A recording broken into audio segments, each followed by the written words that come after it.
So, what if I told you that true wealth has absolutely nothing to do with your bank account?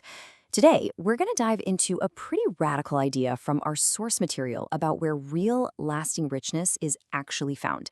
And let me tell you, the answer might just surprise you. I mean, really think about that for a second. We spend our whole lives trained to see wealth as something we have to go out and collect. Money, things, assets. But what if that whole idea is completely backwards? What if true wealth is an inside job? Our source material suggests a total 180-degree shift in perspective. So, to even start to wrap our heads around this different kind of wealth, we're going to look at something we all do: the act of giving. Because the source suggests that our reasons for giving, well, they can open up a window straight into our deepest sense of self. It's all about the why. Okay, so get this. The source breaks this all down into three really fascinating levels. First up, you've got copper. This is when you give because you need something in return, right? Like donating for good health. Then there's silver, which is giving out of fear, maybe to try and push away some kind of threat. But then you get to gold. And gold is a whole other ballgame. That's giving just for the sake of it, with zero thought of what you're going to get back.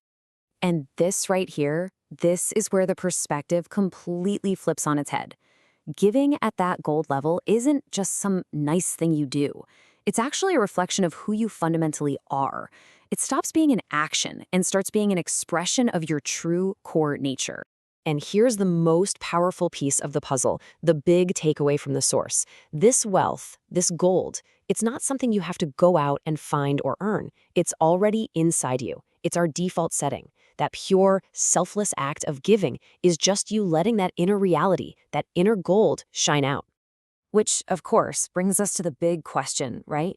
If we're all sitting on this inner treasure, this unlimited supply of gold, then why don't we feel rich all the time?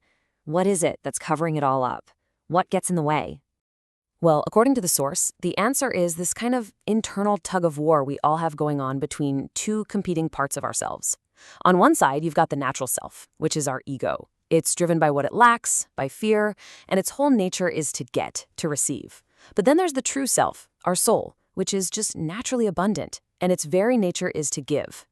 There's this incredible story that just hits the nail on the head. Reb Zusha talks to his body like it's a separate thing. Zusha, you are tired. See what he's doing? He isn't the fatigue. He's the consciousness that is observing the fatigue. He's identifying with his true self, his soul, which is just looking after the body it's in. I mean, wow. Talk about a profound shift in identity. So the what is clear. Now for the how. How do we actually make that leap? How do we stop identifying with that needy, natural self and start living from our abundant, true self? Well, that brings us to how we access this inner wealth. And it's all about a fundamental shift in consciousness. The source gives this state a specific name, Dat Elyon, or higher consciousness. And it's not about feeling, I am so great or I feel so connected. It's actually a state where the I kind of dissolves. You stop feeling like a separate self and you just feel the universal reality that's creating and sustaining you.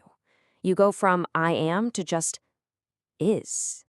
This whole idea is just captured perfectly in this metaphor about Moses. On the one hand, he had to be a mountain. He had to fully own the incredible divine gifts that were flowing through him. But at the exact same time, he was a valley, the most humble person on earth, because he knew deep down that those gifts weren't his. He was just the channel they were flowing through. So what this really means, and this is kind of a mind bender, is that true greatness and true humility aren't opposites at all. They're actually two sides of the very same coin. The more you appreciate the incredible energy flowing through you, the more you realize it's not coming from you. They actually grow together, one reinforcing the other. Okay, I know, this all sounds very deep, very mystical, so you're probably wondering, where do I find this in my daily life?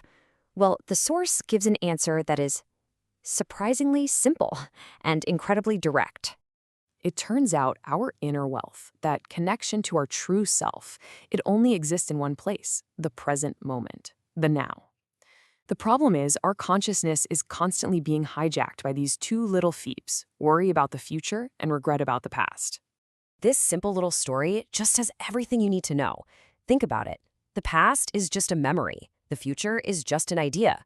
The only place reality is actually happening, the only place you can experience that inner gold is right here, right now, this moment. It's the most precious thing you have. And honestly, this is the ultimate takeaway. The pressure's off. You don't have to go out and build this wealth or earn it or fight for it. It is already there. The only work you have to do is to stop covering it up, to stop letting your mind get pulled into yesterday or tomorrow. The only action required is to fully show up right now. So I'll just leave you with this. The wealth we've been talking about isn't some destination you have to struggle to reach. It's a state of being, and it's available to you fully in this very moment. The only question is, are you here to experience it